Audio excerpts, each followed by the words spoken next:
네, 영화로 보는 기억과 정신. 네, 이번 시간은 세 번째 시간이고요. 네, 설득과 관련된 주제로 진행을 하도록 하겠습니다. 그래서 이번에도 주요 영화 내용에서 왜 설득이 중요한가라는 부분을 저희가 고민할 거고요. 특히나 저희가 설득을 고객과 투자자 관점에서 조금 어떻게 우리가 이 전략적으로 접근할 것인지, 왜 중요한지를 관련해서 보도록 하겠습니다. 네, 그러면은 영화를 뭐 추천을 조금 해줄 수 있을까요? 이 설득을 왜 하느냐, 왜 중요하냐에 대한 답변은 사실 뭐 우리 뻔하잖아요. 누군가한테 뭘 얘기를 한다는 건 내가 그 얘기를 해서 뭔가를 갖고 오고 싶은 혹은 얻고 싶은 게 있는 거죠. 결국은 이제 설득의 목적은 얻고 싶은 것을 얻기 위해서 한다라고 하는 건데, 이제 영화에 보면 이제 그런 장면들이 꽤 많이 나옵니다. 왜냐하면 영화는 화면도 있고 음향도 있고 배경음악도 있고 뭐 여러 가지가 있지만, 그 중에 가장 중요한 것 중에 하나가 이 맛깔나는 대사잖아요.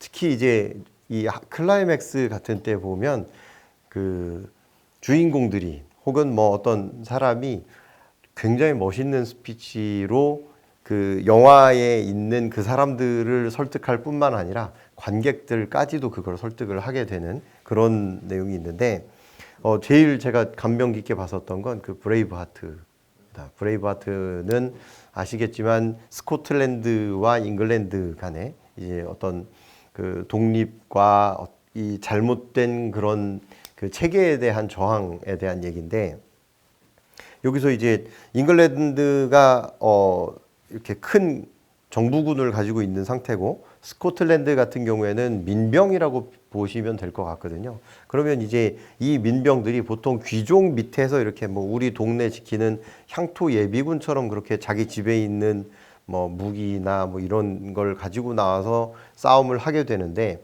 다들 하기 싫죠. 왜냐하면 그렇게 해서 스코틀랜드랑 잉글랜드랑 이렇게 싸웠을 때 그럼 그 이익은 누가 얻느냐? 보통 이렇게 거기 있는 그 주민들은 별로 못 얻고요. 보통 그 귀족들이 자기들 지위를 유지하는 데만 썼거든요. 그러니까 당연히 이 민병대들은, 이 주민들은 싸우러 가기 싫죠. 그러니까 그 장면 중에 보면 잉글랜드 정규군이 굉장히 이렇게 잘 짜여진 그런 진영을 갖추고 막 압박을 해오기 시작하니까, 이제 몇 번 전투를 해봤던 사람들은 그러는 거죠. 아, 이건 또 뭐 지겠지. 혹은 뭐, 뭐 저러다가 또 뭐 협상하고 끝나겠지. 이러면서 나 집에 갈래. 괜히 여기서 이러고 개죽음 당하는 것보다는 나는 그냥 집에 가서, 농사 중요하잖아요. 그 갈래라고 했는데, 그 시점에 이제 이 주인공이 딱 말을 타고 나오죠. 말을 타고 나와서 이 스코틀랜드가 왜 독립을 해야 되고 왜 잘못된 체제에 저항을 해야 되고 그게 여러분들의 삶에 거기 나와 있는 그 민병들한테 어떤 영향을 끼치는지를 정말 멋있게 쫙 말을 타고 달리면서 이렇게 스피치를 합니다. 그러고 나서 이제 갑자기 사기가 쫙 올라와서 이렇게 도망가려고 했던 그 민병들이 다시 돌이켜서 전투에 임하게 되고, 그날 대승을 거두게 되죠. 그래서 이제 저는 그런 설득하는 데 있어서 그 리더가 가지고 있는, 특히 이제 저희가 이 창업자들 그다음에 스타트업 대표들을 좀 만나보면 공통점이 있습니다. 말씀을 정말 잘하세요. 평소에 생각을 되게 많이 하고 있었고, 그런 부분에 대해서 이렇게 물어봤을 때 너무 논리적이고 잘 설명을 해주시고, 또 그 팀원들한테 한번 이렇게 얘기를 해보면 최대 장점은 동감할 수 있는 비전과 미션을 보여주고 그걸 이제 이렇게 잘 설명을 해주신다, 이런 얘기를 되게 많이 들었거든요. 그래서 이제 설득은 결국은 그런 식으로 뭔가를 이렇게 끌어올리기도 하고 그걸 통해서 자기가 나아가고자 하는 방향 쪽으로 쭉 이끌고 갈 수 있다는 점에 있어서 굉장히 중요하다고 생각을 합니다. 멜 깁슨의 그 브레이브 하트 같은 경우는 이제 그 연설하는 사람이랑 연설 듣는 사람이랑 사실 같은 상황이었잖아요. 그러다 보니까 자연스레 공감이 잘 되죠. 근데 사실 연설하는 사람이랑 연설 듣는 사람이랑 사실 아까 말씀하신 것처럼 상황이 다른 경우가 너무 많아요. 근데도 불구하고 공감을 유도하는 연설을 해야 되잖아요. 그런 측면에서 이제까지 그 헨리 오세란 영화를 보면, 헨리 오세가 뭐 영국의 왕이긴 했는데 그 이제까지 영국 왕과 다른 점이 뭐냐면 영어로 연설한 왕이에요. 그러니까 여러분 잘 아시는 뭐 십자군의 영웅, 십자군 원정의 영웅인 사장 리처드 있지 않습니까? 리처드 더 브레이브 하트 그 사람만 하더라도 영어를 한마디도 못했어요. 그리고 영국 땅을 밟아본 적도 없어요. 불어로만 하던 사람이에요. 근데 십자군 영화 보면 뭐 하죠? 다 영어로 떠들죠. 물론 이제 상업성을 위해서 영어로 만든지 그건 했겠지만 영국 왕이었으니까 영어로 했을 거라고 사람들이 생각하는데 전혀 영어 한마디 못했던 왕이에요. 그러다가 이제 십자군 전쟁 이후에 백년 전쟁이 일어났을 때 그 백년 전쟁에 가장 프랑스와 영국의 가장 큰 전투가 3번 있었는데 뭐 크레시 전투, 또 포가티에 전투, 세 번째가 아젠크루 전투. 아젠크루 전투를 이긴 애가 헨리 5세인데 뭘 헨리 5세 진 이후에 잔다르카 나와가지고 했지만 뭐 프랑스가 다시 승리하긴 했지만 그 아젠크루 전투 때 그 뭐 3번 전투 다 영국이 항상 전력이 적었어요. 프랑스의 반 정도 되는 전력 갖고 했는데도 항상 프랑스를 다 일명 싹 발랐거든요. 그런데 그때 앞단의 2번의 전투는 그 아까 말한 것처럼 영어 한 마디도 못하는 영국 왕이 영국 애들 데리고 와서 프랑스에서 싸운 전투예요. 그러다 보니까 뭐 그냥 그 영국 왕의 그 리더십 가지고 뭐 어떻게 이긴 거고 뭐 흑태자의 전략이 어쩌고 뭐 그 얘기하지만 3번째 아젠크루 전투에서는 영국 헨리 5세가 영국 식민대로 얘기하죠. 그 영어로 연설을 해서 영어로 연설하는 왕을 처음 본 거예요. 영국 군이. 아, 얘 나랑 같은 나를 아는. 그러다 보니까 이제 거기서 또 그러면서 민족주의를 좀 자극을 하고 물론 이제 프랑스에서 민족주의가 자극돼서 프랑스 땅에 있는 영국 영지를 다 뺏기긴 했지만 그런 식으로 공감하기 위한 수단도 중요하고 메시지도 당연히 중요하지만 수단도 중요하다. 뭐 그 말씀 좀 드리고 싶어요. 그리고 그 사실 공감이 가장 많이 필요한 거 협상이잖아요. 협상자에 대한 영화가 또 네고시에이터가 있잖아요. 근데 전문 네고시에이터가 항상 고민하는 게 자기 딸을 설득을 못하죠. 근데 범죄자들이랑은 또 설득을 좀 잘해요. 그 사람의 내가 설득을 잘하는 사람이 분명 어떤 분야가 있어요. 어디든 누구든지. 왜냐하면 다 잘하는 분야가 없잖아 있으니까. 누구랑 만날 때는 또 얘기가 잘 되고 누구랑 만날 때는 얘기도 못하고 뭐 그렇게 되잖아요. 그런 것처럼 어떤 분야에 내가 협상력이 있는지도 좀 파악할 필요가 있지 않을까 그런 생각이 좀 듭니다. 예. 그 협상하는 데 있어서 네고시에이터라는 영화도 있고 이제 뭐 한국에 있었던 그런 최근에 나왔던 그런 영화도 있고 그래서 이제 공통적으로 저희가 그 협상에 대한 내용을 보면 말씀하셨던 거랑 조금 일맥상통하는 게 결국은 이제 그 사람이 가지고 있는 필요를 끌어낸다라는 거잖아요. 그러다 보니까 이제 공감이라든지 이런 기제가 작용을 하게 되는 거고 그래서 이제 둘이 뭔가 의견 충돌이 났을 때 늘 같이 이렇게 고민을 해야 될 부분은 내가 이쪽 끝에 있고 상대편이 이쪽 끝에 있을 때 이 중간 어디쯤에서 이렇게 협상이 되기도 하지만 완전 다른 걸 제안을 해서 이 필요를 채울 수도 있거든요. 이걸 이제 뭐 협상 쪽에서는 베트나라는 표현을 쓰는데 이런 것들을 이렇게 제시하려고 하면 사실 그쪽에 대한 이해가 굉장히 높아야 되는 거죠. 그래서 사실 누구를 설득을 잘한다라고 하는 건 그 사람이 그만큼 그 분야에 있어서 잘 알고 있고 공감을 일으킬 만한 방향성을 가지고 있다. 이런 것들을 얘기할 수 있는 거기 때문에 결국은 이제 설득을 잘한다는 건 상대편으로 하여금 이렇게 신뢰를 하게 한다는 거하고 연결이 될 수 있을 것 같습니다. 사실 뭐 네고시에이트 있지만 꼭 공감을 얻게 하는 자리도 있겠지만 디펜스라는 자리도 있을 거예요. 그래서 사실 아까 다른 첫 번째 세션에 있었던 영화 에린 브로코비치에서 가장 또 명장면 중에 하나는 상대편 변호사하고 서로 대결하는 장면이 있는데 거기서 이 변호사는 한 명밖에 없어요. 이 여자 주인공인 줄리아 로버츠는 변호사는 아니죠. 근데 이제 이 있는 변호사가 줄리아 로버츠랑 거기에 그냥 알바하고 있는 친구 2명한테 옷 입고 들어가서 앉아만 있으라고 하고 했는데 줄리아 로버츠가 거기서 한 방을 한 거죠. 한 방이 뭐냐면 거기에 준비되어 있던 물들이 마신 물이 실제로 오염되고 했었던 지하수 물을 가지고 와서 너가 먹는 물이 지금 이 물이다 라고 하여금 하는 그런 한 방 한 부분이 있는 거죠. 그러니까 사실 그런 거 보면서 정말 저런 이게 꼭 경쟁이 아니고 어쨌든 디펜스 해야 되는 자리에서 그 어떤 한 방을 어떻게 설득이나 어떤 협상을 할 거냐라는 그 전략도 굉장히 중요하다고 생각이 듭니다. 결국은 이제 사람들이 다 말로 의사소통을 할 수밖에 없는 상황이기 때문에 상황을 크게 반전시키는 시키는 것들이 필요하거든요. 특히나 이제 작은 기업일수록 어떤 위기가 오게 되면 그 위기에 이렇게 휘청휘청하게 되는 경우가 되게 많은데, 그러면 이제 사람들이 팀이 떠날 수가 있습니다. 위기가 막 극대화되기 시작하면 잘 꾸며진 팀이라고 하더라도 우리 이제 그런 표현 쓰잖아요.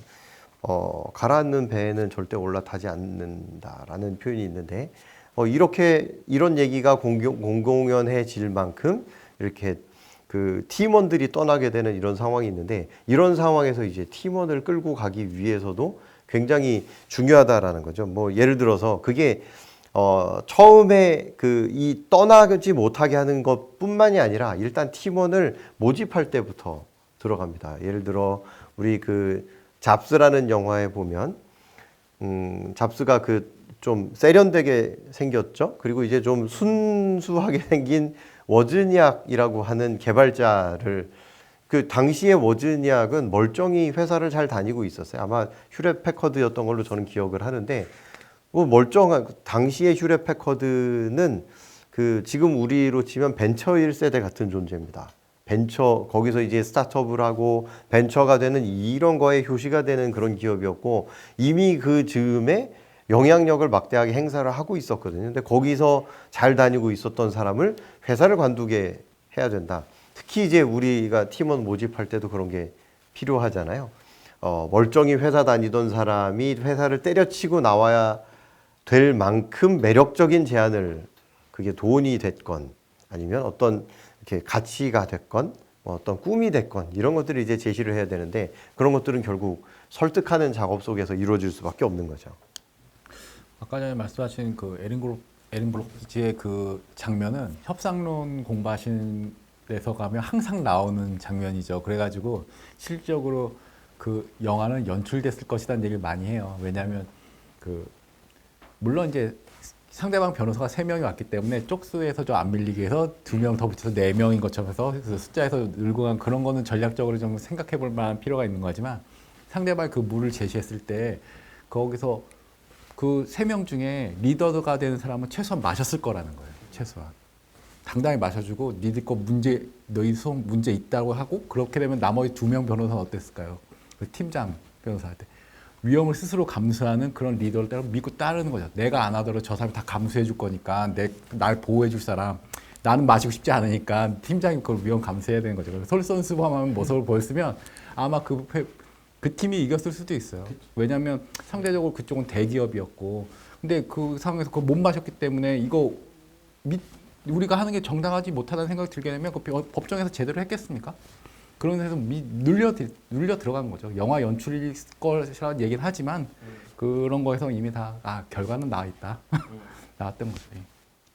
그래서 이제 우리가 위대한 연설들을 보면 그런 걸 많이 바꾸는데, 뭐 예전에 마틴 루터 킹 목사의 그런 연설이나 아니면 뭐 링컨이 게티즈버그에서 했던 연설이라든지 아니면 케네디가 했었던 거, 이런 연설들, 그리고 이제 기업인으로 놓고 보면 스티브 잡스가 그 스탠포드 대학교 졸업식에서 했었던 우리 유명한 표현이 막 나오잖아요. 뭐 스테이 헝그리 스테이 플리시라고 하는 표현도 나오고, 그거보다 덜 유명하긴 하지만 훨씬 더 제가 볼 때 와 인사이트 있다라고 표현됐었던 게 커넥팅 디 다츠라는 표현을 썼거든요. 사실 이런 식으로 명언을 남기면서 이 자체가 그 기업의 또 좋은 이미지로, 왜냐하면 밖에 나가서 뭔가 얘기를 하고 밖에 나가서 뭔가 이렇게 한다라는 이 자체는 그 회사의 위상을 설명하는 게 되거든요. 그러면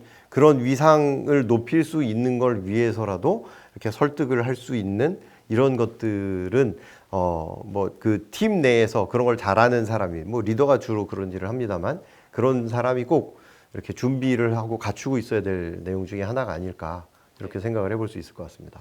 사실 영화로 보는 기업가 정신이긴 하지만 제가 굉장히 영화지만 하여튼 드라마이긴 한데 웨스트윙을 굉장히 좋아해요. 뉴스룸이라고 아론 솔킨이라고 미국 백악관에 대한 이제 아주 리얼한 스토리인데, 정말 저는 설득 관련된 부분에 거의 정말 끝이라고 볼 수 있는 부분이, 상시 거기서 일어나는 것들이 설득과 서로 회유와 계속적인 그런 작업들을 하고 있는 것들이 지금 그 백악관이라고 볼 수 있거든요. 거기 나와 있는 실제 우리가 지금 접할 수 있는 뉴스들이 거기 나와 있고 그런 것들 사람들 사이에서 어떤 식으로 진행되는지를 굉장히 잘 볼 수 있는 드라마거든요. 그래서 굉장히 나중에 특히 웨스트윙은 이제 현재 나와 있고 뉴스룸은 또 뉴스 미디어 그 뉴스룸 안에서 이루어지고 있는 다양한 것들을 얘기하고 있기 때문에 이런 관련된 드라마도 여러분들이 보시면 설득 관련된 다양한 또 그런 사례들을 볼 수 있는 좋은 그 드라마로 추천드릴 수 있을 것 같습니다.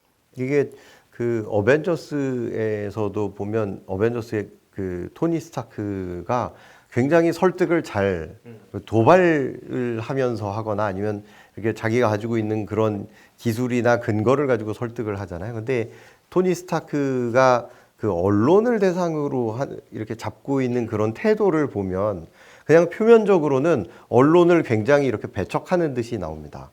이렇게 뭐 인터뷰도 잘 안 해주려 그러고 좀 막말도 하고 뭐 이러면서 얘기를 하는데 저는 이제 그걸 보면서 느꼈었던 건 굉장한 고도의 그 PR 전략이 아닐까. 왜냐하면 이 CEO의 성향을 너무 잘 표현을 하면서 아주 짧은 단어로 임팩트 있게 의사 전달을 하게 되고요. 그러다 보니까 이제 뭐 매번 I'm 아이언맨 이거부터 시작해서 토니 스타크가 말하는 모든 것들이 다 이렇게 대서특필이 되고 그 사람이 이제 계속 뭔가를 끌고 갈 수 있게 하는 이런 기제가 있는데 지금 같은 경우에는 이런 기존에 있었던 지면 신문도 있고 그다음에 공중파를 비롯한 이런 케이블 방송에 있는 그런 보도 채널도 있고 무엇보다도 이제 온라인 채널이 있잖아요. 유튜브라든지 아니면 이렇게 그 개인적으로 하는 미디어나 아니면 스타트업 전문 미디어들도 있습니다. 이런 것들을 쭉 봤을 때 이 대표나 혹은 그 창업 기업이 미디어하고 어떻게 연결을 하고 그들을 어떤 식으로 이렇게 같이 활용을 하느냐에 따라서 이 설득할 수 있는 범위나 영향력이 좀 굉장히 많이 달라질 수 있을 거라고 생각을 하거든요. 옛날 기업들은 이렇게 신문이나 방송 쪽에 있는 그런 그 좀 영향력 있는 사람들 혹은 그 의사결정을 할 수 있는 사람들한테 막 이렇게 설설 기었죠. 이렇게 접대를 하거나 뇌물도 주고 뭐 어떤 이런 좀 어두운 쪽에서 많이 움직였었는데 지금은 이렇게 굉장히 많이 온라인화되고 되게 투명적으로 나왔기 때문에 그렇게 언론하고 어떻게 연결을 해서 자기가 생각하는 바나 이런 것들을 설득시켜 나갈 건지도 연습하고 또 활용을 고민해 볼 필요가 있을 것 같습니다.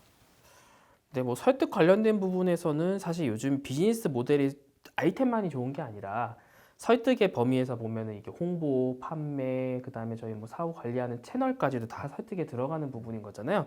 그거 자체가 우리가 비슷한 아이템이지만 우리가 차별화된다고 했을 때 거기 새로운 BM이 나오는 부분이잖아요. 어떻게 보면 저희가 비즈보드 캠퍼스에서 봤을 때도 그래서 고객 관점에서 봤을 때는 사실 어떻게 보면은 고객들한테 할 수 있는 다양한 설득 방법론이 있을 거예요. 그리고 그거를 시도하지 않았던 스타트업들이 새로운 또 BM을 만드는 경우가 굉장히 많죠. 기존의 오프라인을 단순히 가서 물건만 파는 영역에서 벗어나서 지금 굉장히 다양한 분야로 온라인으로도 굉장히 그냥 단순히 온라인으로 할 수 없게 SNS도 있고 다양한 방식으로 사실 지금 이 고객들한테 설득을 하고 있는 거잖아요. 직접 대면하지 않더라도. 사실 이 전 시간에도 비대면에 대해서 굉장히 말씀을 많이 하시고 얘기도 나왔지만 비대면으로 하는데 굉장히 한정적인 자원으로 고객한테 우리를 어떻게 설득하냐라는 부분도 굉장히 지금은 스타트업 관점에서 굉장히 중요한 전략이라고도 생각이 들거든요. 특히나 이 누군가를 설득하려면 앞서도 말씀드렸지만 그 사람의 필요나 이렇게 공감을 끌어내야 되잖아요. 특히 이제 고객 같은 경우에는 내 주머니와 내 지갑에서 돈을 빼서 혹은 내 계좌에 있는 돈이 어디론가 넘어가게 하려면 우리 이제 제가 그런 예를 많이 드는데 이 스마트폰 여러분들 이렇게 쓰시면 여기서 유료 어플리케이션 쓰는 사람이 그렇게 많지 않습니다. 이미 경쟁이 너무 격화되고 심화돼서 이렇게 무료로 일단 앱은 설치를 하게 되고 그 앱 내 결제라든지 그걸 통해서 어떻게 연결을 해서 하는 이런 비즈니스 모델을 계속 이렇게 만들어내고 있잖아요. 그러면 이제 결국은 그런 상황에서 놓고 보면 고객을 설득하기 위해서 과연 어떤 것들을 해야 될 거냐, 이런 것들이 이제 제일 중요한 팩트가 되는 거고, 이제 거기서 이제 제가 제일 부러웠었던 그 영화가 뭐냐면 What Women Want라고 하는 영화입니다. 이거는 정말 제가 와, 저런 능력만 있으면 저는 저 능력이 없어지지 않게 해주세요라고 이렇게 빌었을 것 같아요. 그 주인공은 이제 그걸 제발 없애달라고 했는데, 왜냐하면 자기가 그냥 이렇게 지나가기만 해도 주변에서 그 여성들이 하는 생각이 말소리처럼 들려오잖아요. 그러니까 야, 시장 조사를 따로 할 필요가 없는, 그냥 이제 쭉 걸어가고 쭉 걸어오면 물론 이제 되게 혼란스럽긴 할 겁니다. 근데 이제 뭐 통제하는 것만 자기가 잘 훈련을 하면 이렇게 할 수 있을 거라고 보여지거든요. 사실 그게 모든 창업자들이 막 바라맞지 않는 거잖아요. 예를 들어 스티브 잡스가 이제 오, 대단한 혁신가야라고 얘기할 수 있는 건 현실 왜곡장이라고 하는 표현이 나올 정도로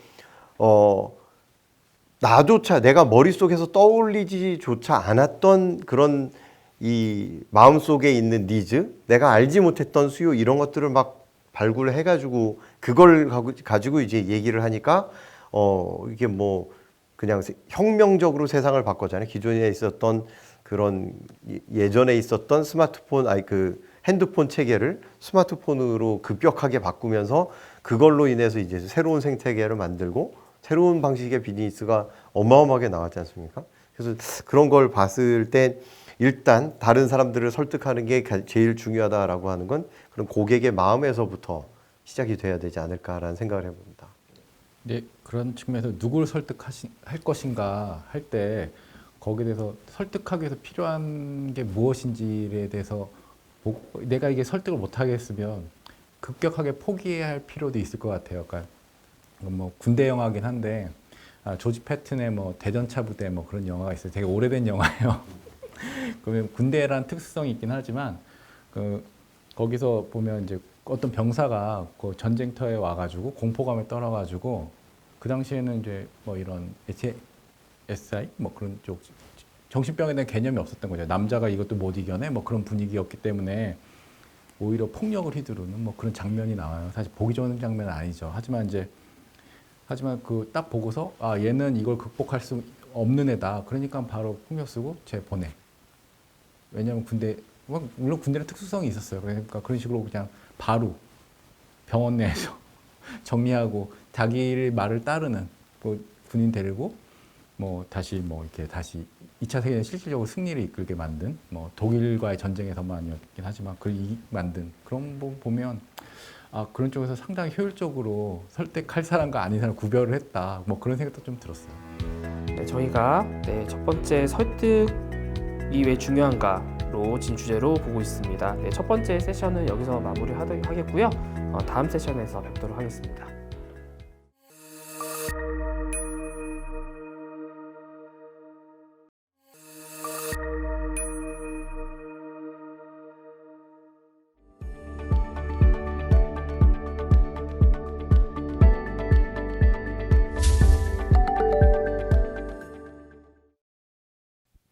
네, 영화로 보는 기업가 정신, 설득의 주제로 현재 진행하고 있습니다. 두 번째 세션이고요. 지난 시간에 이어서 왜 설득이 중요한가, 고객 관점에서 이야기를 좀 나누고 있었습니다. 좀 이어서 계속 진행하도록 하겠습니다. 영화 조회 보면 제품이 처음 판매가 안 되거든요. 실제로도 판매가 안 됐었던 거죠. 뭐 여러 군데 시도를 했지만 그렇지만 이제 새로운 방송 채널 나와가지고 그 방송 채널에서 그 PD라고 그러죠. 제품에 대해서 유통할 수 있는 권한을 갖고 있는 사람한테 자기가 설명을 하고 그래서 그 방송 출연을 시키고 근데 거기에 대해서 실질적으로 그 세일즈에 대해서 전문가 PT하는 사람은 그 판매 못하지만 그 사람이 내가 당시 그 프로그램 담당자한테서 내가 당신 설득한 것처럼 시청자 설득하겠다고 해서 직접 설득을 해서 그때 뭐 15분 만에 기적인가요? 20분 만에 기적인가요? 그래서 완판 지키는 그런 걸로 해서 나온 것처럼 자기가 얘기를 할 때 자기 얘기를 하는 게 가장 공감이 잘 되는 거죠. 자기 스토리. 그리고 뭐 이건 투자자랑은 좀 투자의 측면에서 어떤 중간 투자자 측면인데 그 여러분 잘 아신 블룸버그만 해도 자기가 그 사람이 원래는 회사에서 잘리죠. 증권사에서 잘리는데 잘릴 때 엄청난 보너스가 퇴직금을 받고 잘리는데 그 중에 한 4 반 정도를 잘라서 40%인가 잘라서 자기 창업을 했는데 그때 그 사람 창업한 아이템이 자기가 증권거래인으로 있으면서 어떤 정보를 미리 좀 받았으면 그거가 처리를 바로 해서 의사선이 발했을 텐데 해서 만든 게 블룸버그 터미널이거든요. 근데 그 사실 블룸버그 터미널이 나왔을 때 그렇게 뭐 인기가 있었던 건 아니에요. 하지만 메릴 린치에서 그거에 대한 가치를 인정하고 메릴 린치만 해도 그 당시에 지금은 우리가 메릴해서 되게 크게 알지만 그 당시만 해도 그냥 오래된 역사는 있는데 그게 크지 않은 중소형 증권사였어요. 그러다 보니까 그걸 터미널 통해 가지고 정보 처리가 빨리 되니까 딴 사람보다 뭐 의사결정하거나 그 정보 전달하는 거에서 더 높아진 거죠. 더 빨리 되고. 그러니까 증권은 뭐 1분 1초 가까운 그런 상황이잖아요. 그런 걸 더 빨리 단말기에서 볼 수 있게 해주니까 그 사람들 역량이 올라가니까 어떻게 되냐? 고객들이 그 메릴 린치를 몰리게 되고 메릴 린치가 역량이 강화된 거죠. 그래서 메릴 린치가 그래서 중간에 투자를 했거든요. 그래서 메릴 린치 전부 확대를 하는. 그래서 자기가 불편해했던 거, 또 아이템 얘기로 돌아가게 되는데 그거 가지고 자기의 경험을 그대로 나랑 같은 상황인 사람이 전달하면 그게 가장 설득이 잘 되는 거죠. 이 창업팀들이 피치를 하는 이런 자리에 가서 보면 문제의식이 뭐냐에 대해서 꼭 제일 먼저 제시를 하게 되고 나는 그 문제를 이렇게 풀었습니다라고 이렇게 보통 논리가 전개가 되는데 그 문제가 무엇이냐라고 할 때 지금 말씀하셨던 그런 제가 혹은 우리 가족이 혹은 나의 친구가 이런 불편을 겪었습니다.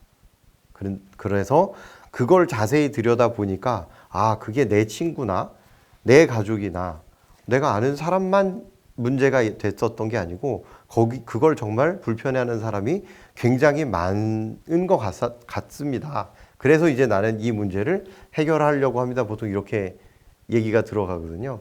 그래서 투자자나 아니면 뭐 보통 그런 얘기를 시작을 할 때 투자자 프레젠테이션을 할 때 그런 얘기로 많이 시작을 하게 되는데 지금 말씀하셨었던 건 그런 측면에서도 되게 중요한 것 중에 하나가 아닐까라고 생각이 되고요. 또 하나는 이제 이 투자자를 설득해 나가는 그런 방법 혹은 저는 이제 그걸 방법보다는 태도라는 표현으로 많이 얘기를 하는데 하워드 슐츠가 240 몇 번째인가 이제 그 투자 유치 프레젠테이션을 한 다음에 이렇게 투자 유치를 받았다라고 되게 유명하거든요. 근데 이제 이게 영화에서도 보면 그런 표현이 나옵니다. 스티브 잡스에 대해서 찍은 영화가 이렇게 좀 있는데 그 중에 애쉬튼 커처가 주연한 잡스라는 영화가 있는데 여기에 보면 그 스티브 잡스가 이렇게 팀원을 모으고 자기 차고에 몰아넣고 뭔가를 하면서 이 컴퓨터를 만들어야 됩니다. 라고 하는데 이제 결국은 돈이 부족하잖아요. 자기들 시드머니가 되게 다들 젊은 친구들이기 때문에 뭘 어떻게 할 수가 없는 상황이라서 결국은 투자 유치에 나서게 되는데요. 그 중에 이제 그런 내용이 있습니다.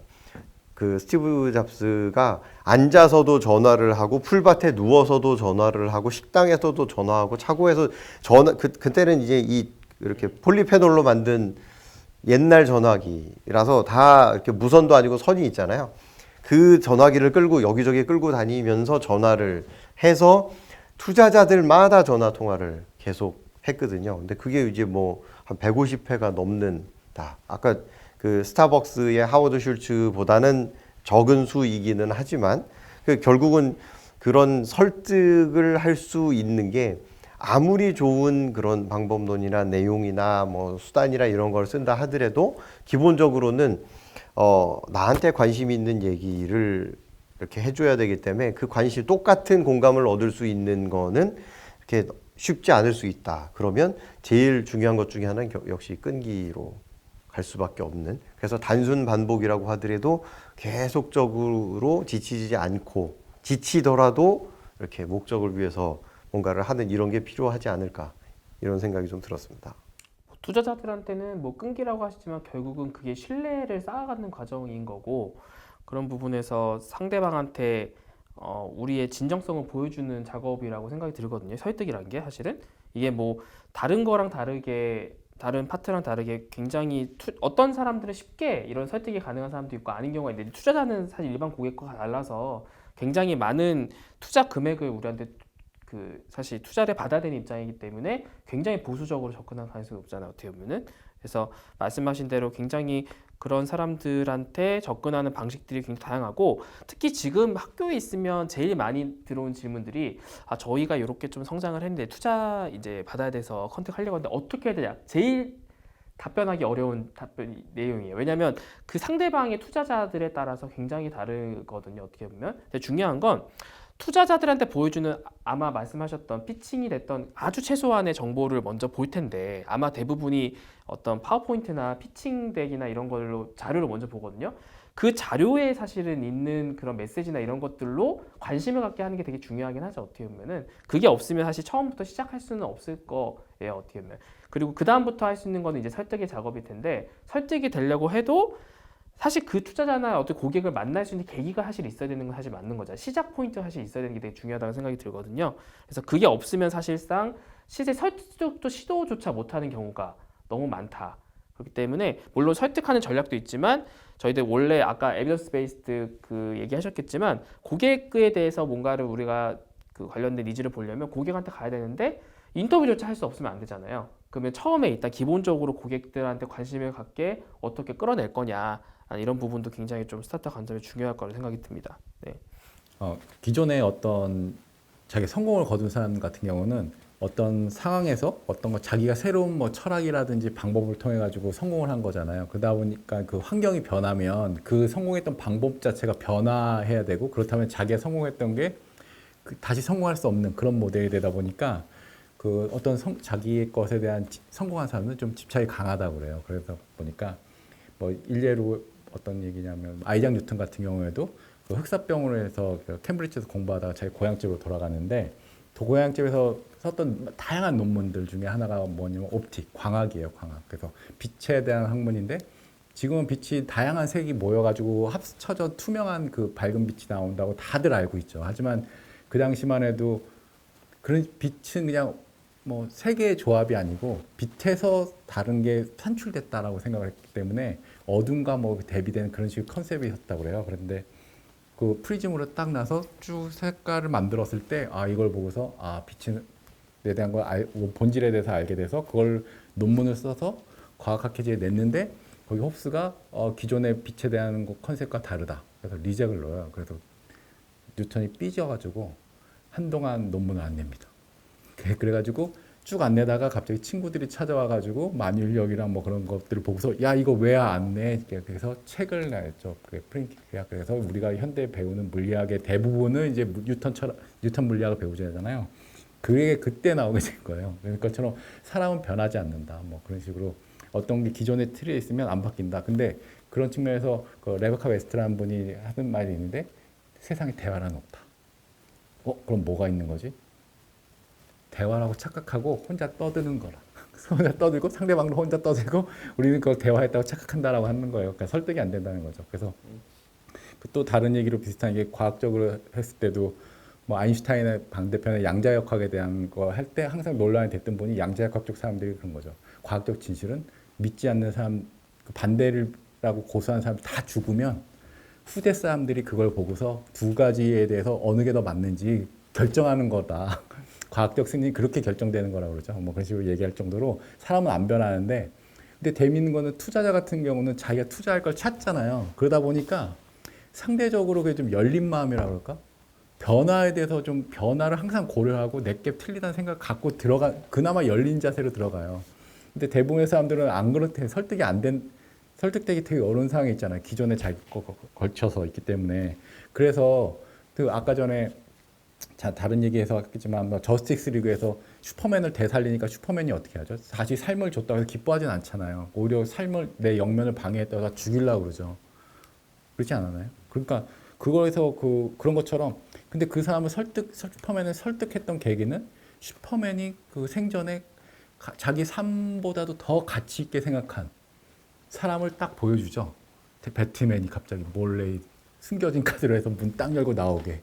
루이스 맞나요? 그분을 딱 데리고 나오면서 설득이 되는 것처럼 사람들이 생각하는 내면에 숨어 있는 거, 그게 표면적으로 나와 있으면 더 좋겠지만 그걸 발견하기 어려울 테고, 표면적으에 나와 있는 건 대부분 더 해결되는 상황일 테니까 숨어 있는 진정한 저 사람이 꿍 쳐놓고 생각하는 게 뭔지 찾아내야, 그래야지 설득이 되는 거죠. 그걸 계속 이렇게 숨겨서 문제가 됐었던 케이스도 있습니다. 예를 들면 어벤져스에서 캡틴 아메리카하고 그 아이언맨이 극단적으로 이렇게 갈라진 이유가 캡틴 아메리카의 침묵에서 비롯된 거잖아요.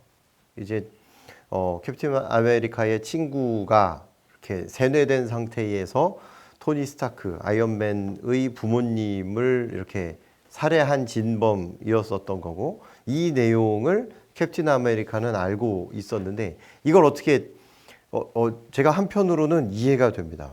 왜냐하면 그 얘기를 하자마자 뭐가 어떻게 될 거라지 되게 많은 이렇게 상황들이 머릿속에 그려질 거란 말이죠. 그럼 이제 그런 상황에서 캡틴 아메리카는 어떻게 했었어야 된다, 그걸 따로 불러서 얘기를 했었어야 됐을까라든지, 그 이슈를 알고 있었던 이 그 상대편 빌런이 결국은 이제 그 틈을 파고 들어와서 둘의 사이를 완전히 찢어 놓게 되고, 그렇게 파국이 된 상태가 이제 그 다음 영화로 넘어가면서 이 어벤져스의 전력을 반 정도를 이렇게 약화시키는 이런 상태가 됐었고, 이제 실제로 자세히 기억해 보시면 그 이후에 아마 인피니티 워에서는 토니 스타크하고 캡틴 아메리카가 대화하는 장면이 아마 둘이 차원이 다른 곳에서 있었을 거예요. 아예 이렇게 소통을 할 수 있는 상황이 없는 이런 것까지 가게 됐거든요. 그래서 이 설득이라는 것 자체가 그냥 눌러놓고 덮어두고 싶은 것들이 있을 수도 있지만, 특히나 팀원 같은 경우에는 이 갈등 상황이 벌어지게 되면 그 틈으로 어떤 게 문제가 될지 예측하기가 되게 어려운 상태고, 이제 또 하나는 스타트업은 기본적으로 인원이 적습니다. 인원이 적은데 각각 다 나눠서 역할을 분담을 하고 있는데, 이 사람이 빠지게 되면 굉장히 큰 부분이 빠지게 되고, 그럼 그것 때문에 다른 업무가 다 안 돌아갈 수도 있게 되는 상황이거든요. 그래서 그런 것들을 봤을 때 이렇게 덮겠다라든지, 혹은 뭐 이렇게 지나갈 거야라든지, 이렇게 해야 될 건이 있고 안 해야 될 건이 있다는 점에 대해서는 꼭 특히 이 리더들이, 창업자들이 이렇게 염두에 두고 있어야 될 만한 그런 일이라고 생각을 합니다. 뭐 조직 구조가 크면은 이런 것들을 조금 견뎌낼 수 있는 그런 내성이 있겠지만, 스타트업 같은 경우에는 이 팀, 그러니까 고객이나 투자자 관점에서 얘기했을 땐 그런 부분이 아니죠. 외부 사람들을 설득하는 관계이기 때문에 갈등이란 표현은 그 와중에 갈등이 있긴 하겠지만, 그거는 충분히 극복이 가능할 텐데, 팀원들은 기본적으로 신뢰 구조로 시작된 부분이 있기 때문에 아까 있었던 표면적으로 나타나지 않는 그런 이슈들이 생겨나게 되면 갈등이 생기는 거고, 그걸 해결하는 과정도 사실 하나의 설득 과정일 거잖아요, 어떻게 보면은. 근데 이제 스타트업이 안 좋은 부분은 그런 것들이 표면에 올라올 때까지 리더가 파악하기가 쉽지가 않은 것도 사실 맞죠. 왜냐하면 각자의 업무를 진행하는 부분이 있다 보니까. 그래서 그런 부분을 리더가 어떤 식으로 효율적으로 이거를 파악을 할 것이고, 갈등이 당연히 있을 수밖에 없습니다. 근데 그거를 스스로 감내하고 할 수 있는 부분의 범위는 정해져 있을 것 같고, 그걸 어떤 식으로 해결하고 그거를 이제 보완할 건지에 대한 부분도 중요한 설득의 한 분야로 볼 수 있을 거라고 생각이 듭니다. 네. 이 설득의 원칙이 있을 때 갈등이 생긴다면 해결하는 거는 그 갈등의 원칙을 미리 좀 공지를 해놔야 되는 것 같아요. 안 그러면 문제가 되는 거죠. 사실 앞단에서 말이죠. 설득 자체가 안 되는 경우가 원래 많아요. 그러니까 뭐 1차 세계대전 영웅인 그 프랑스군을 이끌었던, 육군을 이끌었던 포슈라는 장군이 1차 세계 끝나고 나서 한 말이 뭐냐면, 전쟁에 비행기랑 전차는 필요 없다고 그랬어요. 참호전을 이겼거든요. 버티기로 이겼잖아요. 그러다 보니까 그 산물이 마지노선이에요. 근데 뭐 독일에서 정격전으로 해서 아래에서 또 나왔기 때문에 이거에 대한 문제가 제기된 거죠. 그래서 뭐 뭔가 보여주지 않으면 이 사람들은 계속 가는 거죠. 예, 또 아까 말한 것처럼 광학 같은 빛에 대한 학問같은 경우도 지금 뭐 안 보여줬으면, 그러니까 뉴턴이 그런 역량을 계속 보여주지 않았으면 계속 싸웠을 수도 있어요. 예. 그리고 한 번 보여줬다. 그때 보여주는 것이 중요한 게 뭐냐면 KFC 같은 경우도 1호점 만들 때까지 1008번인가 거절당했다 그러죠. 그리고 처음에 유타에서 1호점 생긴 이후에 그 다음에 지금 우리나라뿐만 아니라 전 세계적 프랜차이즈 산업이 됐는데 그때 프랜차이즈 산업 다 들어오신 분이 다 파트너들이잖아요. 그 KFC에. 그런데 그 할아버지께서 그 앞에 계신 그 동상 그 할아버지 그 모습 그대로 모든 점을 다 돌아다니면서 처음에는 다 음식 만드는 법을 다 전수했다고 그래요. 근데 그때 원칙이 생겨난 게 청결. 청결 하나를 딱 놓고 다음에 방문할 때 지저분하다. 그럼 돈이 아무리 많이 벌어져도 잘랐다고 그러죠. 예. 원칙이 정해져 있으면 그건 어쩔 수가 없는 거죠. 그래서 그 원칙을 벗어나지 않고 뭐 거기서 원칙에서 뭐 어디에는 뭐 1을 적용하고 어디엔 2를 적용. 그건 말이 안 되고 뭐 무조건 일반 상황에 1이라면 1만 계속 적용할 수 있는 그 원칙을 정해놔야 되는 거죠. 물론 그게 자기 행동 제약 원인이 되긴 하겠지만 그런 원칙을 해놓고 그 원칙에 대해서 공지를 하고 그 원칙 벗어난 다른 게 생기게 되면 거기 또 협의를 통해서 계속 원칙을 만들어 놔야 되는 거죠. 원칙 정하는 원칙까지도 미리 공유가 돼 있어야 그 갈등 문제를 계속 꾸준히 해결할 수 있게 되겠죠. 예. 원칙이라 말씀하셨는데 결국은 이제 룰을 벗어나는 일들이 생기니까 갈등이 생기는 거죠. 우리가 이제 다양한 대기업들은 그 룰을 최대한 매뉴얼화해서 어떤 이벤트가 있어도 그 룰 안에서 작동되는 거가 있으니까 갈등이 안 생기는데 이제 스타트업 대표님들은 그런 룰들을 다양하게 아직 접해본 경험이 없으시기 때문에 계속적으로 그런 룰이나 아까 얘기했던 그런 기준점들을 계속적으로 설정해놔야지 되는 부분인데 문제는 그게 독단적으로 리더가 설정한다고 될 일은 또 아니잖아요. 나머지 팀원분들이 공감을 해줘야지만 그게 워킹하는 부분이 클 것 같거든요, 사실은. 그래서 또 일방적으로 사실 설득하는 뭐 본인은 리더가 설득이라고 하지만 받는 사람은 설득이 아니라 통보라고 얘기할 수 있는 그런 식으로 되는 그 설득은 가급적이면 좀 피해야 되는 부분인데 굉장히 그게 사실은 그 리더 입장에서 스타트업 리더 입장에서는 그런 것들 사실은 어디까지가 이게 설득이고 어디까지가 그게 아닌지를 사실 파악하기가 쉽지는 않은 건 사실 맞아요. 이런 부분에 대해서 사실 그것도 팀원이 어느 성격이고 어느 풀이냐에 따라도 굉장히 다르죠. 사실은. 그래서 그런 부분에서 사실 어떻게 보면 그 안에서 테스트를 해볼 수밖에 없는 겁니다. 제일 중요한 거 아까도 결국 커뮤니케이션으로 이런 것들을 많이 극복해 갈 수밖에 없다라는 좀 생각이 듭니다.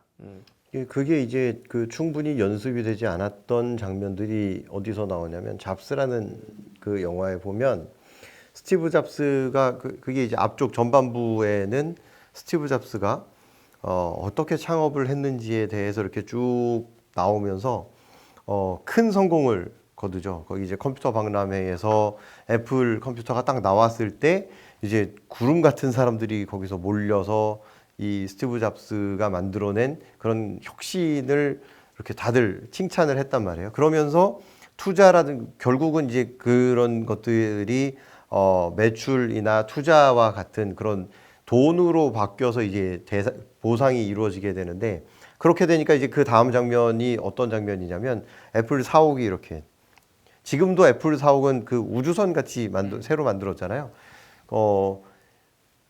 그 애플 사옥 되게 크고 깨끗하고 하얗고 이렇게 그 애플 컴퓨터 특유의 그런 디자인들이 곳곳에 묻어나는 이런 인테리어를 가진 큰 회사가 됐는데 그때 이제 스티브 잡스가 했었던 이 행동을 보면 리사 프로젝트라고 하는 것들을 무리하게 막 이렇게 가지고 가면서 기존에 있었던 제품하고 완전 대치되기도 하고 쓸데없이 너무 많은 비용을 쓰기도 하고 이제 사람들하고 같이 일을 할 때도 이렇게 거기 보면 뭐 의견이 안 맞는다고 그 자리에서 수석 엔지니어를 해고를 시켜버리거든요. 그러니까 이제 본인이 어떻게 가고 있는지 이게 내가 내 가치를 공유를 하고 있는 건지 혹은 강요하고 있는 건지에 대해서 이렇게 정확한 어떤 선을 본인이 그렸어야 되는데 너무 밖으로 막 나갔잖아요. 그래서 그 결과가 어떻게 됐냐?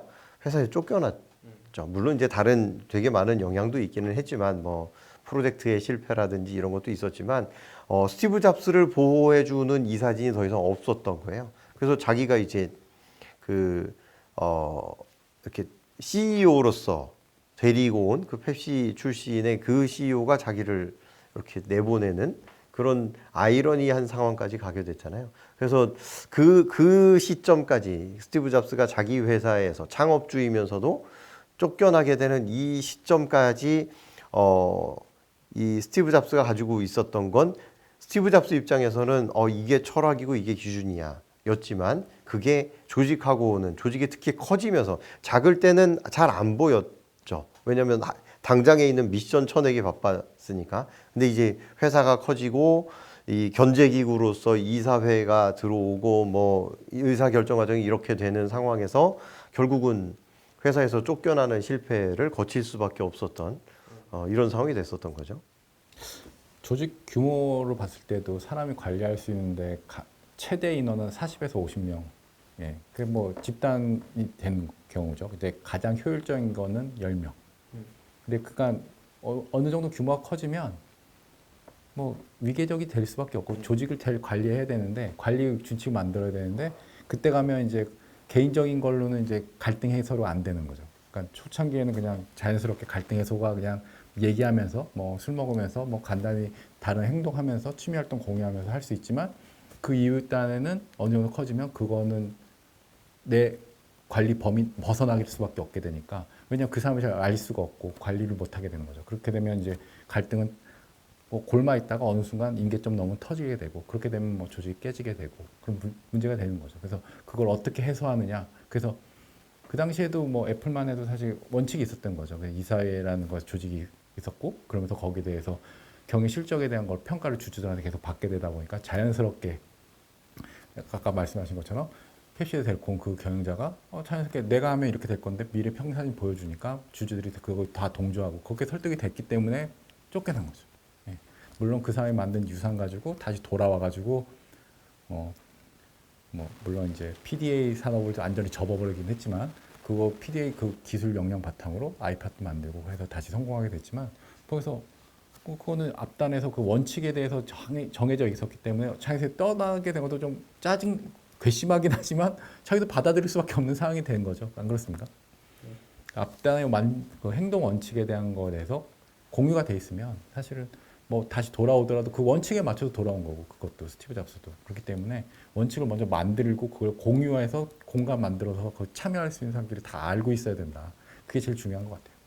지금 말씀하셨던 내용이 또 뭐하고 연결이 될 수 있냐면 영화 인턴에 보면 그 인턴에서 줄스라고 하는 여성 창업자가 있고 이 여성 창업자가 굉장히 성공적인 비즈니스를 만들어냈어요. 그래서 이제 각광을 받고 있는 그런 스타트업이 됐는데 어느 한 시점이 되니까 첫 번째 견제가 들어오기 시작한 게 창업자는 창업자로서의 위치는 두 대 CEO는 그러니까 대표이사하고 창업자는 다를 수 있는데 CEO는 좀 다른 곳에서 전문 경영인을 도입을 하자 이런 식으로 해서 이제 체계를 잡아가는 형태로 추진을 하게 되잖아요.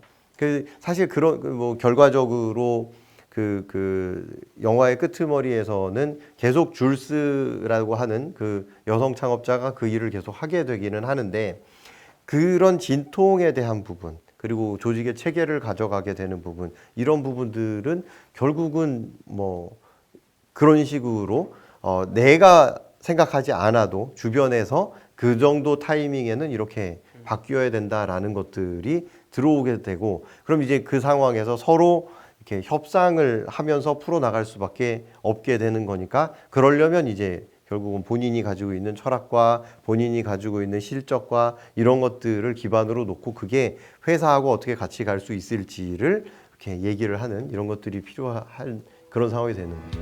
네. 자, 지금 영화로 보는 기업가 정신 설득 주제로 지금 보고 있고요. 주로 설득이 왜 중요한가에서 지금 저희가 주요 다양한 이해 관계자별로 사실 저희가 취할 수 있는 전략들이 다양할 것 같아요. 그래서 이 부분 살펴봤고, 저희가 지금 설득 관련된 주제는 두 번째 여기까지 진행을 할 거고 다음 시간에 어떻게 설득을 하는 게 효율적인지 부분을 조금 더 살펴보도록 하겠습니다.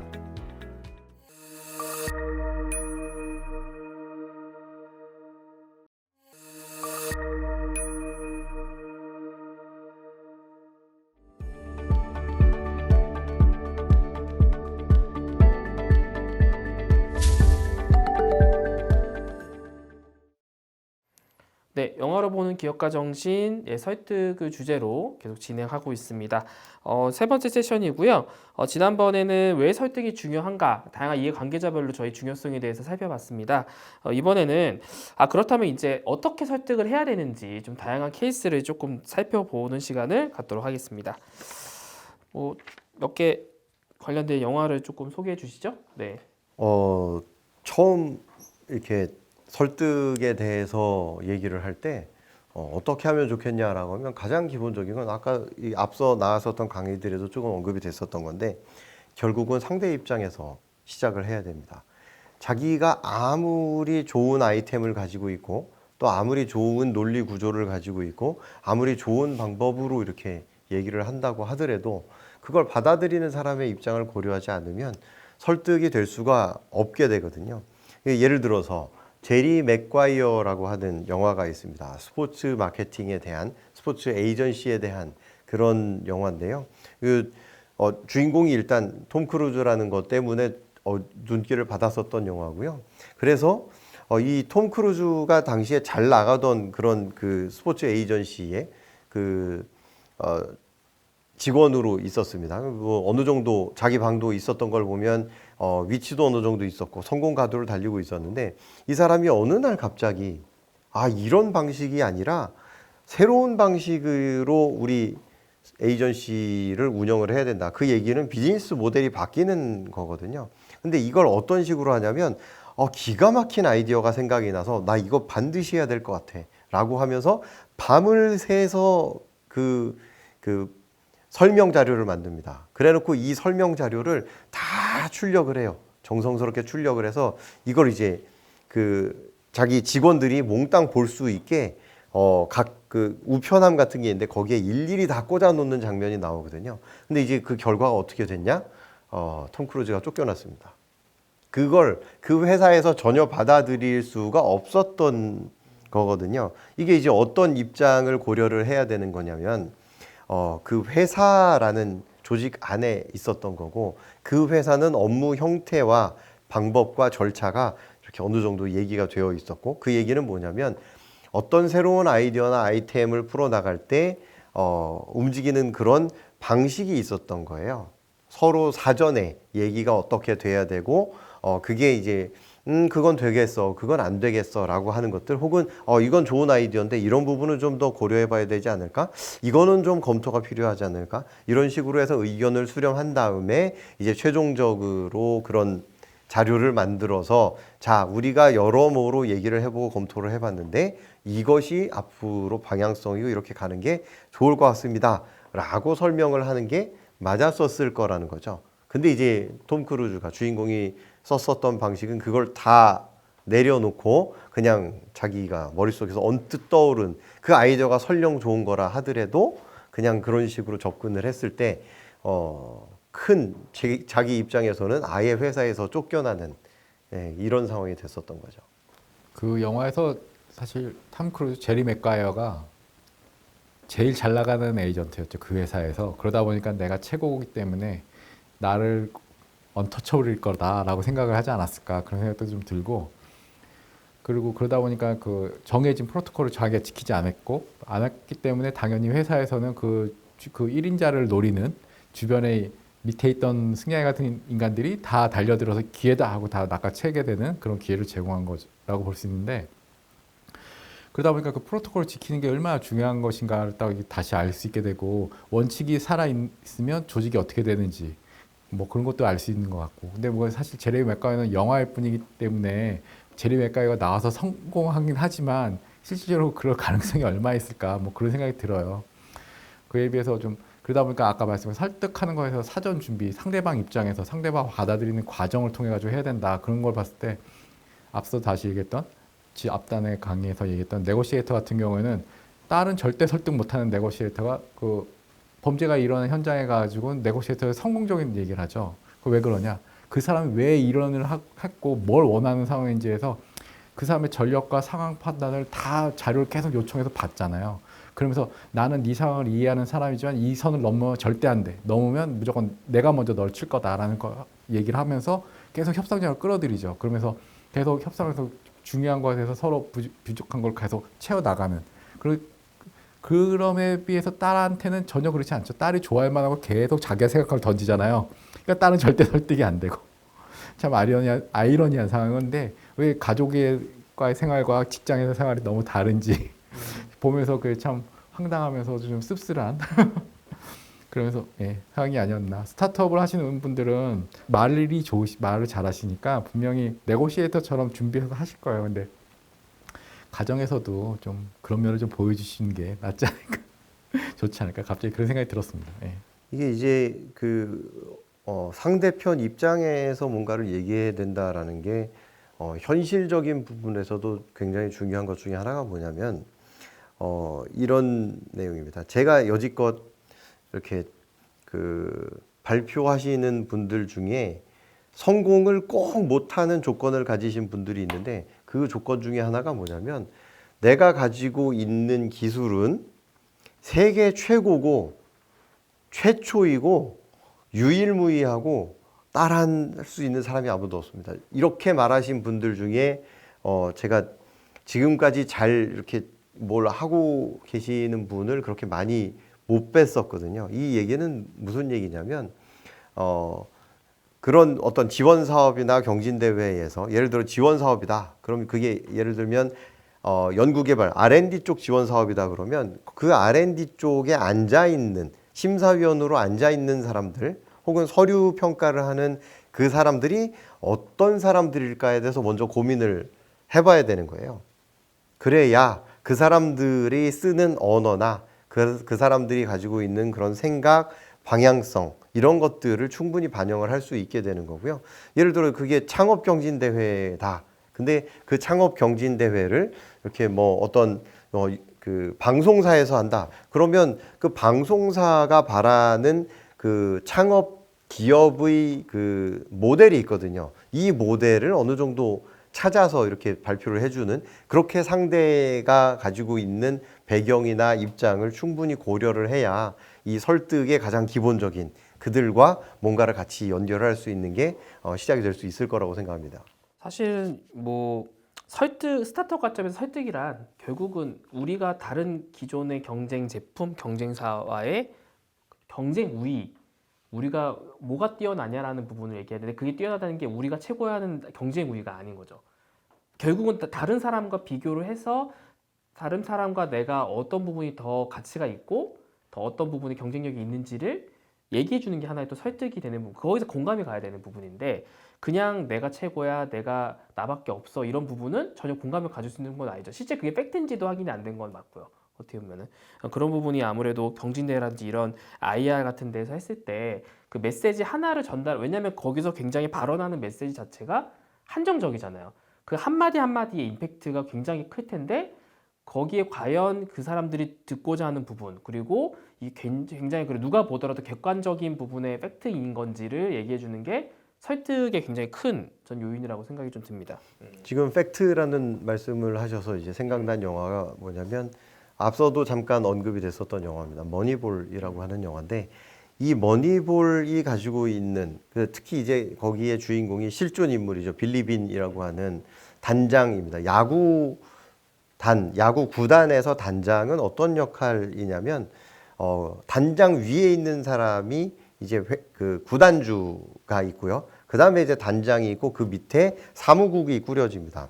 이 단장은 그냥 기업으로 얘기하면 월급 사장 같은 CEO라고 생각을 하시면 되는데 이 빌리빈이라는 사람이 어떤 면에서 혁신을 일으켰었냐면 기존에 있었던 메이저리그의 스카우트 하는 방식은 그 기준 자체가 5툴이라고 표현을 합니다. 이 5툴은 그 각각의 선수가 가지고 있는 역량을 나눠 놓은 거예요. 잘 던지고 잘 때리고 잘 달리고 이런 식으로 해서 한 5개를 잘하면 이 각각이 얼마만큼 잘하냐에 따라서 이 선수의 연봉이 책정이 됐거든요. 그러니까 결국은 그 당시에는 돈 많은 구단이 좋은 선수를 데리고 갈 수밖에 없는 거예요. 이 5툴이라고 하는 여기에 맞춰 봤을 때 여기에 충족하는 선수는 당연히 이 연봉이 높을 거고요. 연봉이 높은 선수를 데리고 온다는 건 실력이 좋은 선수를 데리고 온다와 이렇게 똑같은 얘기가 되는 상태였던 거죠. 근데 이런 상황에서 이 빌리빈 단장의 별명이 뭐냐면 메이저리그의 스티브 잡스입니다. 판을 바꿔버린 거예요. 어떻게 바꿨냐? 기존에 있었던 그런 선수 개개 중심의 이 스카우팅이 아니라 각 선수가 가지고 있는 장점, 단점 이런 것들을 몽땅 다 데이터로 만들어서 목표가 명확했습니다. 게임을 이기기 위해서는 어떻게 팀을 짜야 되느냐 여기에 이제 초점을 맞췄던 거고요. 그래서 이제 데이터 관리를 하는 그런 야구로 변모를 시켰던 거죠. 사실 이게 처음에 그 애틀랜틱 어슬레틱스라고 하는 그 팀 내부에 그 기존에 있었던 스카우터들이나 내부에 있는 직원들을 설득하기에는 굉장히 힘들었어요. 근데 나중에 이제 지금 현재는 그런 데이터 관리 방식을 전체 메이저리그 구단이 다 씁니다. 그 얘기는 뭐냐면 처음에 설득은 데이터가 없었던 거죠.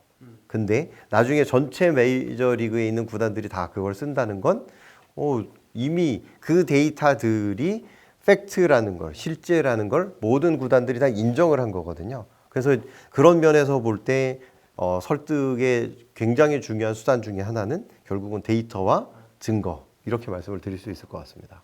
뭐 아까 말씀드린 것처럼 뭐 한번 보여주는 거, 역량을 보여주는 거, 그 결과를 보여주는 거, 다 인식하게 만드는 거 뭐 가장 좋은 방법이죠. 근데 그 처음 하는 과정이 사실 어렵잖아요. 그러다 보니까 이거는 이제 스탠포드 1999년에 이 사람들 뉴턴인데 그분이 쓴 논문이에요. 그래서 지식의 저주라는 게 나옵니다. 커즈 오브 날리지라고 하는데 그 실험이 어떤 거냐면 두 그룹으로 나눠요.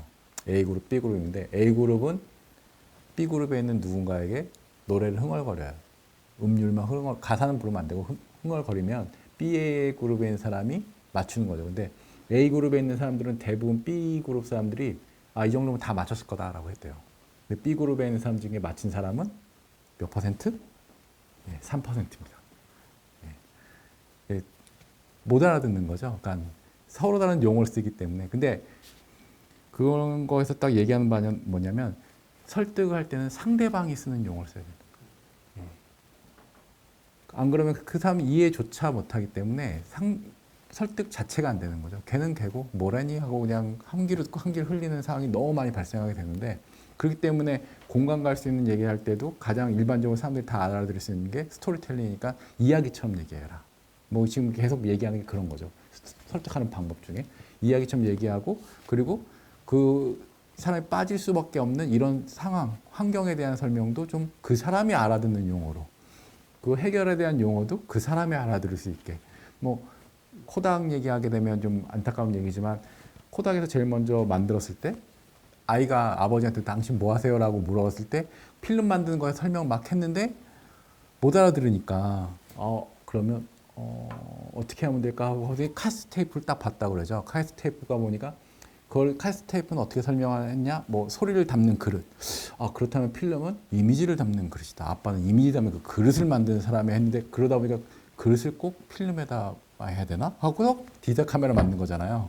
물론 그거를 카니발리제이션 때문에 자기가 안 하고 딴 회에서 결국 코닥이 망하게 됐지만 그런 식으로 이제 상대방이 알아들을 수 있는 용어를 통해 가지고 하면 지식의 자기 지평도 넓어질 수 있고 그런 통해 가지고 좀 더 설득할 수도 있게 되고 설득하게 되면 그 사람 행동을 또 유도할 수 있게 되니까 상대방이 쓰는 용어가 뭔가 그걸 알아라는 게 제일 더 중요하지 않나. 뭐 1호가 제일 물론 설득해서 뭔가 보여준 다음에는 그 보여준 걸 계속 보여주면 되죠. 근데 하지만 그 전에는 한 번 만들기 어렵기 때문에 그 사람이 쓰는 용어에 대한 걸 써야 된다.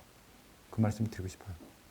또 하나 제가 제일 많이 강조하는 것 중에 하나가 뭐냐면 그 전화입니다. 전화 거는 게 제일 중요합니다. 이게 왜 중요하냐면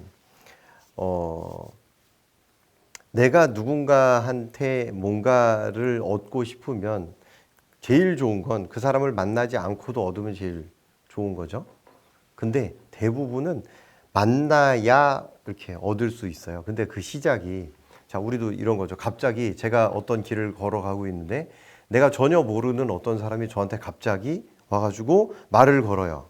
그러면 이제 받아들이는 입장에서는 방어적이 될 수밖에 없는 거죠. 특히 이제 뭐 그게 이렇게 뭐 종교에 대한 이런 거이거나 혹은 뭐 물건을 팔거나 뭐 이런 게 돼버리면 이제 문제가 되니까 보통 이제 내가 어떤 누군가를 만나려고 하면 그 사람이 중요한 사람일수록 그 사람한테 먼저 이메일이나 전화를 잘 걸어야 되는 거죠. 아까 이제 스티브 잡스가 투자자를 이렇게 투자 유치를 위해서 150통의 전화를 걸고 뭐 스타벅스의 하워드 슐츠가 240회가 넘는 그런 그 투자 유치를 위한 IR을 했었던 거를 보면 그 사람들이 단순히 거기를 그냥 가면 누가 만나주지도 않고요.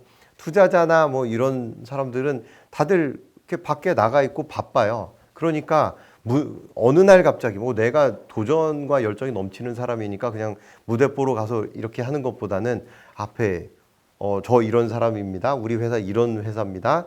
뵀으면 좋겠습니다. 이런 식으로 이제 이렇게 단계적으로 접근을 하는 게 제일 중요하고 이런 것들을 조금 이렇게 해소할 수 있는 장치 중에 하나가 포럼입니다. 투자자들이 모이는 포럼이 있어요. 이 투자자들이 모이는 이 포럼은 보통 투자자들이 이렇게 좋은 스타트업 없나 찾으러 왔거든요. 그럼 이런 데 가가지고 자연스럽게 그러면 이제 명함을 받을 수도 있고 그럼 그걸 통해서 전화를 하거나 이렇게 메일을 하면서 자기를 더 알릴 수도 있는 이런 기회가 생기게 되죠. 포럼 하니까 좀 전 세계적으로 제일 유명한 게 아까 얘기 나온 WEF잖아요. 근데 지금 WEF 열린다 그러면 세계 주요 명사들이 뭐 코로나가 없었다면 다들 이제 서로 가고 싶어가지고 이제 가서 그 중에 위원장이 그 사람들 올 사람 안 올 사람 초청장 보낼 사람 말별로 다 고르죠. 하지만 이제 처음에 생겼을 때는 그 준비위원장이 하루 종일 전화만 붙잡고 있었대요. 그래가지고 가장 많이 하는 게 전화. 그래서 올 사람들한테 너 올 거지? 오기로 했다? 그래서 계속 확인했다고 그러죠. 왜냐하면 1회이기 때문에 아무것도 한번 보여준 게 없잖아요. 한번 보여주기 위해서 준비위원장은 계속 전화. 오기로 한 사람도 또 확인. 왜냐하면 아무것도 아니기 때문에 캔슬하고 다른 약속 잡을 수도 있잖아요. 그러니까 꼭 오게 만들기 위해서 엄청나게 노력을 했다고 그래요. 그런데 1회 때 근데 그 이후에 결과물이 좋으니까 명성이 생기고 그래서 2회 또 준비하자라고 나오니까 2회 때부터는 쉽게 되는 거죠. 그러니까 한 번 보여주는 게 엄청나게 어렵다. 그거에 대해서 한 번 보여주게 돼서 아까 잡스에서 나온 것처럼 뭐 몇백 번의 전화 그런 것처럼 정성을 보여주고 거기서 끈기를 가지고 정성을 보여줘야 가능하다. 안 그러면 아무것도 보여줄 게 없을 때는 이루어질 수 없는 거죠. 뭐 당장은 설득해야 되는 당사자가 너무 명확하게 있는데 그 사람을 바로 하기 어려운 부분도 있는 거예요. 전화번호도 몰라, 이메일도 모르는 경우면 결국은 저희가 인터뷰 방법을 많이 쓰는 게 주변에 사람을 활용해야 되는 게 맞는 거죠. 설득하는 방법도 내가 다 할 수 없으면 주변에 다른 도구가 됐던 다른 사람을 활용해서 해야 되는 것도 맞죠. 근데 거기에 맡기는 건 아니라 그걸로 빌미로 더 설득을 극대화하는 것도 되게 필요하다고 생각이 들거든요. 그런 부분 되고 제가 아까 저희 갈등 관련된 얘기 나오면서 조금 생각했던 부분은 조직이 커지시면 갈등이 생기면 아까 좋은 얘기 해주셨던 상대방의 이런 워딩을 알아야 된다라는 건데 이미 그러기에는 갈등에서 해소가 안 되는 거예요. 이미 왜냐면 내가 어떤 얘기를 해도 상대방은 객관적으로 나를 바라보진 않게 되는 부분이 있어서 많이 사용하는 게 외부의 도움을 받는 거죠. 외부의 컨설팅을 맡긴다는 거예요. 우리의 조직이나 우리의 현재 있는 상태를 모두 다 수렴할 수 있는 부분에 대해서 누군가한테 그런 걸 봐. 그래서 외부에서 어떠한 그런 CEO가 들어온다거나 이런 것들도 위에 있는 뭐 회장이나 이런 사람 입장에서 전문 외부에 있는 사장을 끌어들이는 것도 객관적으로 굉장히 이 직원들이나 조직에 설득을 하기 위한 도구로 쓸 수 있는 부분이라는 생각이 들거든요. 그래서 조직이 커질수록 이런 것들을 또 내부 안에서 해결하기는 이미 어려울 수가 있는 부분을 사실 이런 컨설팅이나 외부에 있는 전문가분들 통해서 결국 아까 얘기한 데이터 증거죠. 결국 우리가 갖고 있는 문제점들을 분석을 해서 사실 그걸 우리 내부적으로 해결하는 거에서 쓰는 부분이 있기 때문에 이런 설득하는 부분에서 이런 것들에 대한 데이터를 잘 활용하는 게 굉장히 좋겠다는 생각이 좀 듭니다. 네. 그 데이터가 이렇게 제대로 빛을 발하기 위해서는 결국은 우리가 이제 가장 정성 들이는 부분 중에 하나인데 종이 위에 혹은 발표 자료 위에 혹은 발표를 위한 그런 도구에 잘 얹어져야 되는 거죠. 우리 그런 표현 있잖아요. 이렇게 예전에 제 어렸을 때의 파워포인트를 누가 발표를 한다 그러면 어떻게 돼 있었냐면 이렇게 면이 이렇게 있으면 이 면 가득 글자가 가득 차 있었고요. 이 글자를 쫙 읽어주는 거. 그러니까 이제 우리는 그걸 브리핑이라고 예전에 이제 이런 파워포인트 없을 때 종이 차트 이렇게 넘기면서 설명했잖아요. 그거하고 똑같이 했었거든요. 근데 스티브 잡스의 그런 이 프레젠테이션 이걸 머릿속에 떠올려 보시면 이미지 하나 떡 있고 그런 다음에 그걸 말로 표현을 하면서 이제 관객들의 반응을 보고 그들을 이제 끌고 가는 이런 형태로 하잖아요. 그래서 이제 사실 파워포인트가 좋은 말이 빛을 발하려면 좋은 페이퍼하고 같이 움직여야 된다라고 이제 생각을 할 수 있을 것 같습니다. 저는 거기서 하나 잡스 그것 때문에 많이 바뀐 게 학생들이 컨텐츠 하나도 없이 그림만 넣는 PT가 나오기 시작했는데 똑같다고 볼 수 없는데 근데 잡스가 발표했던 거의 핵심 뭐냐면 정말 심플하게 그림 하나의 그런 거 내지는 스토리를 얘기하는데 꼭 들어간 장면이 있었어요. 우리가 구현하고자 하는 MVP나 어떤 제품에 대한 거에 대한 그림을 반드시 넣었었어요. 그 말은 뭐냐 우리가 하겠다라는 거에 대해서 명확하게 제시한 거죠. 근데 대부분 요거를 잘못 이해한 친구들 같은 경우는 굉장히 이게 발표를 하는데 앞에 있는 배경만 잔뜩 나와 있는 경우가 좀 많은 거죠. 그러니까 이 설득할 거면 우리가 하고자 하는 최종 어떤 제품이나 서비스에 대한 어떤 MVP나 시제품, 그러니까 만들어진 건 아니더라도 그런 어떤 그 형태를 사실 이런 자료에 포함을 시켜놔야지 설득을 하는 입장에서 거의 뭐 저걸 보면 너희가 하려는 게 뭔지 알겠다라는 거를 인식할 수 있게 해줘야 되는 거죠. 어떻게 하면은. 네. 뭐 그런 부분이 조금 이제는 그리고 학생들 자체가 이제는 이런 것들이 많이 익숙해져 있는 것 같더라고요. 학교에서 보니까 확실히. 그래서 근데 중요한 거는 아직까지 제가 뭐 다양한 경진대 보지만 아까도 얘기했잖아요. 그거를 하는 근거에 대한 데이터들에 대한 출처? 약간 그런 데이터가 확실히 그게 객관적으로 보이려면 우리가 얘기한 얘기도 있지만 이건 객관적인 데이터라는 거를 사실 구분해서 설명을 좀 해줘야 되는데 그런 것들을 조금 놓치는 경우가 좀 있더라고요. 그런 부분을 조금 보완하면 굉장히 설득에 굉장히 좀 효율적으로 되지 않을까라는 생각이 듭니다. 그게 아까 말씀하신 MVP 얘기를 할 때도 그러니까 일반적으로 이런 기능을 넣어서 이런 목표를 위해서 이런 형태를 만들 것이라는 MVP를 보여주잖아요. 그러면 처음에 일반인들이 생각할 수 있는 일반적인 저런 기능이 다 보여주면 저런 모습이 될 거다라는 그런 MVP를 먼저 보여줘요. 그리고 나서 이런 걸 우린 이렇게 만들 거야. 갑자기 그 괴리감. 그럼 전혀 새로운 모양인데 이런 거 못할 것 같은데 이게 돼. 네네. 그러니까 갑자기 살이 확 빠지는. 그러니까 상대방이 인식할 수 있는 수준의 뭔가 제시해 주는 거죠. 상대방의 용어를 먼저 쓴 거고, 그게 그 다음에 우리의 용어를 똑같은 얘기를 또 해줬을 때 상대방도 이해할 수 있게 되고 설득되는 거죠. 뭐 사실 설득 관련된 부분 스타트업에서는 많은 채널이 사실 있어요. 지금 뭐 전통적인 전화, 이메일부터 해서 뭐 투자를 받는 과정도 있을 거고 요즘에 가장 또 핫한 게 크라우드 펀딩 같은 것들도 하나의 저 설득 과정을 생각해요. 아직 프로젝트 안 나왔으니까 사실 그러니까 그런 다양한 채널에서는 공통적인 거 결국은 사용자, 엔드 유저 관점에서 얼마나 우리가 그 엔드 유저 관점에서 워딩이 됐던 엔드 유저가 원하는 것들이 반영돼 있냐가 굉장히 중요한 거죠. 내 중심이 아니라 사용자 중심에서 그런 부분 생각해야 된다라는 부분을 말씀드리고 싶었습니다. 자, 저희 영화로 보는 기업가 정신 세 번째 강의로 설득과 관련 주제를 하고 있고요. 마지막으로 한두 마디 정도 하시고 마무리 좀 짓도록 하겠습니다. 저는 또 오늘 설득 관련한 명대사를 하나 들고 나왔습니다. 요번에도 이제 유명한 느와르죠.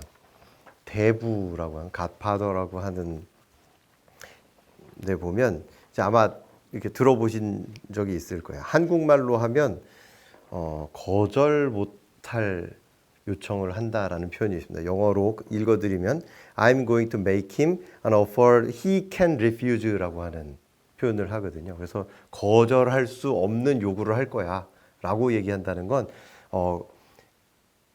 그 사람이 가지고 있는 내가 설득하려고 하는 내가 뭔가를 얻어내려고 하는 그 사람이 가지고 있는 것들을 쭉 조사를 하고 그 중에 핵심을 딱 찍어가지고 이렇게 그 사람이 잘 알 수 있도록 하면 거절당하지 않을 수 있을 거다 이렇게 얘기를 할 수 있을 것 같습니다. 네. 설득에 대해서 딱 가장 중요한 거는 뭐 자기가 보여줄 수 있는 게 있으면 그거 한번 보여줘가지고 그걸 통해서 설득하면 제일 좋겠죠. 근데 하지만 어렵기 때문에 그 상대방이 이해할 수 있는 뭐 상대방의 용어를 쓴다든지 상대방이 이해할 수 있는 수준으로 쓰셔야 된다는 게 중요한 것 같고 그리고 또 팀 관리에 있어서는 그런 용어뿐만 아니라 관리 원칙에 대해서 공유된 공감된 원칙이 하나 있어야 된다. 그리고 그 원칙 자체 만드는 원칙조차도 공유가 돼 있어야 거기서 갈등을 해소할 수 있지. 안 그러면 그냥 조직은 이제 깨질 수밖에 없고 그 원칙을 벗어나게 되면 외부에 있는 고객이라든지 투자자까지도 깨질 수밖에 없었기 때문에 원칙을 잘 설립하셔야 된다. 그런 말씀을 드리고 계속 내가 만나서 설득해야 될 사람들에 대해서 계속 학습을 하셔야 된다. 왜냐? 그들의 언어를 이해해야 하기 때문에. 이런 말씀 드리면서 마무리하도록 하겠습니다. 자, 영화를 보는 기업가 정신 설득 주제로 하고 있고요. 오늘 소개된 다양한 영화에서 여러분들이 좋은 인사이트를 얻으셨으면 좋겠습니다.